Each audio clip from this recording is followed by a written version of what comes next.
Friends, यदि आप pregnancy के लिए ट्राई कर रहे हो तो महीने का वो दिन जब आपका पीरियड आने वाला होता है, यानी कि आपके पीरियड को आने में 4 से 5 दिन बचे रहते हैं और आपको क्या होता है ना कि बहुत सारे सिम्टम्स समझ में आते हैं, फ़ील होते हैं। आपकी बॉडी जो है आपको इंडिकेट करती है, ये बताती है कि आपकी जो प्रेगनेंसी है वो इस मंथ रुकी है या नहीं है। तो एक क्वेश्चन होता है मन में कि इतना क्या ज़रूरी है मॉनिटर करना पहले ही। पीरियड मिस होने से पहले ना हर फीमेल जो भी प्रेगनेंसी कंसीव करना चाहती हैं, वो बहुत ज़्यादा उनके अंदर जिज्ञासा होती है, बहुत उत्सुकता होती है ये जानने की कि मेरी प्रेगनेंसी इस मंथ कंसीव हुई है या नहीं हुई है। एक तो ये कारण है, दूसरा ये कि यदि आपको पता चल जाता है कि आपकी प्रेगनेंसी कंसीव हो गई है तो आप थोड़ा अलर्ट रहते हो, यानी कि अब बहुत ज़्यादा भारी भरकम काम नहीं करते हो, बहुत ज़्यादा हैवी उस टाइम पे वर्कआउट नहीं करना चाहिए, क्योंकि अगर आप ऐसा करते हो तो अबॉर्शन का भी खतरा होता है। तो यदि आप अर्ली प्रेगनेंसी सिम्टम्स को समझ लेते हो तो आप बहुत आसानी से सब कुछ हैंडल कर लेते हो। Hello everyone, welcome to my channel. मैं हूं प्रियंका और आज के इस वीडियो में हम समझने वाले हैं कि पीरियड मिस होने से कुछ दिनों पहले, यानी कि 4-5 दिन अभी टाइम है आपके पीरियड को आने में और आपकी बॉडी इंडिकेशंस देती है कुछ सिम्टम्स, जो कि मैंने प्रीवियस की वीडियो में भी आपको बताया है, अर्ली प्रेगनेंसी वाले सिम्टम। बट आज के इस वीडियो में ये बताने जा रही हूँ कि आपके पेट में आपको हल्का दर्द फील होता है।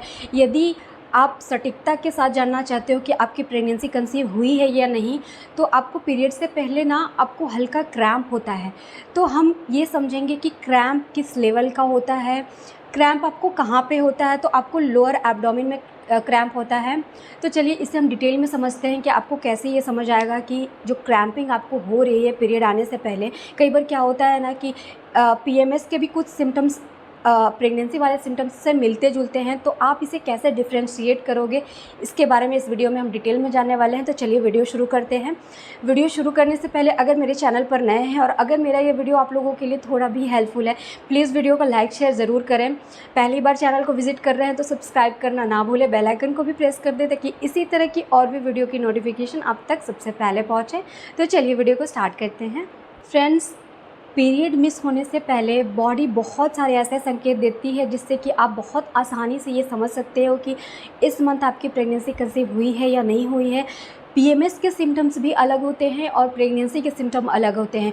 कुछ सिम्टम्स ऐसे होते हैं जो कि आपको लगेगा कि ये पीरियड वाले सिम्टम हैं, लेकिन नहीं। आपको ये जानना ज़रूरी है कि आपको प्रेगनेंसी यदि कंसीव हुई है और अगर ये पीरियड वाले सिम्टम आपको लग रहे हैं तो कैसे ये दोनों एक दूसरे से अलग हैं। जैसे कि पीरियड के टाइम पे क्या होता है ना कि हमें क्रैम्प होता है, ठीक है, तो वैसा ही क्रैम्प आपको यदि प्रेगनेंसी कंसीव हुई है उस टाइम पे भी होता है। तो आप कैसे डिफ्रेंशिएट करोगे? तो फ्रेंड्स, जो पीरियड का क्रैम्प होता है ना, वो बहुत उसका लेवल ज़्यादा होता है। लेकिन यदि आपको प्रेगनेंसी कंसीव हुई है तो आपको क्रैम्प तो बिल्कुल पीरियड वाला ही आपको ऐसा फ़ील होगा अंदर से कि आपके पीरियड जस्ट आने ही वाले हैं, यानी कि आपको 2 दिन 3 दिन या 4 दिन में आप आ रहे हैं पीरियड, तो पीएमएस के सिम्टम्स आपको लगेंगे। बट एक्चुअली होता क्या है ना कि जो भ्रूण होता है ना, जो कि ब्लास्टोसिस्ट में बदल जाता है और हमारे यूट्रस के वॉल से इम्प्लांट होता है। ब्लास्टोसिस्ट है, जब वो प्रतिरोपित होता है ना यूट्रस के वॉल पे, तो वहाँ पे वो एक गड्ढा सा बनाता है जिससे कि वहाँ के सेल्स टिश्यूज़ वगैरह टूटते हैं और आपको लाइट क्रैम्प होता है। उस टाइम पे आपको सुई के चुभन जैसा क्रैम्प होगा। कई बार क्या होता है कि इसके 1 से 2 दिन बाद आपको ना ब्लीडिंग भी हल्की दिख सकती है, लाइट पिंकिस्ट की, या फिर आपको स्पॉटिंग भी दिख सकती है। तो ये इम्प्लांटेशन ब्लीडिंग के नाम से इसे हम जानते हैं। तो ये जो क्रैम्प होता है ना, कई बार प्रेगनेंसी कंसीव होने के बाद होता है और कई दिनों तक रहता भी है। जैसे मैं अपनी बात बताऊं तो जब मुझे प्रेगनेंसी कंसीव हुई थी उस मंथ आज भी मुझे याद है कि मेरे पीरियड्स आने वाले थे और मुझे ऐसा लग रहा था कि अब आ जाएंगे, क्योंकि उस तरह का मुझे क्रैम्प लग रहा था और ये लग रहा था कि भले ही इसका लेवल कम है बट मुझे एकदम पीरियड वाला ही फील हो रहा था। और मैं क्या कर रही थी उस दिन, मेरी कोई फास्ट थी और मैं चाह रही थी कि मेरा पीरियड अभी नहीं आए 1-2 घंटे, तो मैं जल्दी जल्दी सुबह का काम ख़त्म करके, फास्ट था चूँकि, तो मैं पूजा पाठ करना चाह रही थी। तो मैंने पूजा कर लिया। उस दिन मेरा फास्ट था शिवरात्रि का और उसके बाद फिर वेट करती रही कि अब पीरियड आएंगे, अब पीरियड आएंगे, पर पीरियड नहीं आए थे। 1 दिन, 2 दिन, 3 दिन, 4 दिन चले गए थे और मुझे क्रैम्प कंटिन्यू हो रहा था। मुझे ऐसा लग रहा था कि हो सकता है कि लेट पीरियड आना हो। जब मेरे 8 दिन निकल गए तब मैंने प्रेगनेंसी टेस्ट किया था और फाइनली मेरा पॉजिटिव आया था उसमें।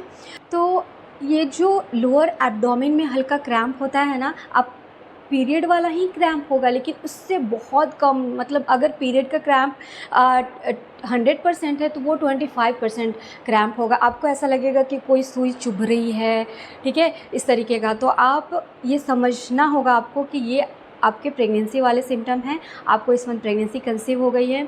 आप समझते हैं कि ये कहाँ पे फ़ील होता है, तो ये आपके नाभि के ये जो 4 उँगली है ना, उससे नीचे हमारा यूट्रस होता है, वहाँ पे आपको फ़ील होगा। अब किस साइड, तो साइड की बात करूँ तो वो डिपेंड करता है कि आपका बेबी कहाँ इम्प्लांट हुआ है, राइट में, लेफ़्ट में या फिर बीच में। तो आपको जहाँ भी आपका बेबी प्रतिरोपित होता है वहाँ पे हल्का क्रैम्प होगा। तो फ्रेंड्स, ये जो क्रैम्प है ना, ये 50% से अधिक फीमेल को फ़ील होती है, ऐसा स्टडी में पाया गया है। तो आप अपना ध्यान रखें, मॉनिटर करें। अगर आपको इस तरह के लक्षण दिख रहे हैं तो हो सकता है कि आपकी प्रेगनेंसी इस मंथ रुकी है, और इसलिए भी ये जानना बहुत ज़रूरी है कि अगर आपको ये सारे सिम्टम फ़ील हो रहे हैं तो आप अपना ध्यान रखें, आप अपनी केयर करें, है ना फ्रेंड्स। इस टाइम पे ऐसा भी बोला जाता है कि आपको बहुत हेवी एक्सरसाइज तो नहीं करनी है, एंटीबायोटिक वगैरह नहीं लेनी है, क्योंकि इस समय क्या होता है ना, ये जो हमारा जाइगोट है ना, ये आपके बॉडी के अंदर पहले से मौजूद नहीं रहते हैं।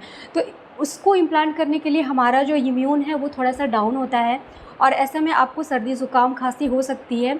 तो आपको एंटीबायोटिक का इस्तेमाल नहीं करना है, क्योंकि इससे हो सकता है कि आपका जो प्रतिरोपित गर्भ है वो बाहर निकल जाए। तो फ्रेंड्स, एंटीबायोटिक क्या होता है ना कि बाहरी बैक्टीरिया को बाहर निकाल देता है। तो इससे ना ये खतरा होता है कि यदि आप एंटीबायोटिक इस टाइम में लेते हो तो हो सकता है कि आपका जो जाइगोट है वो बाहर निकल जाए। इसलिए इस टाइम पे किसी भी हाल में कोई भी पेन किलर या एंटीबायोटिक खाने की सलाह नहीं दी जाती है। फ्रेंड्स, आई होप कि क्रैम्पिंग रिलेटेड जो भी आपके क्वेश्चन होंगे, जो भी क्वेरी होगी मन में, वो सारे क्लियर हो गए होंगे। तो फ्रेंड्स, अगर ये मेरा वीडियो आप लोगों के लिए थोड़ा भी हेल्पफुल है तो प्लीज़ वीडियो को लाइक शेयर ज़रूर कीजिएगा, चैनल को ज़रूर सब्सक्राइब करें। Thanks for watching.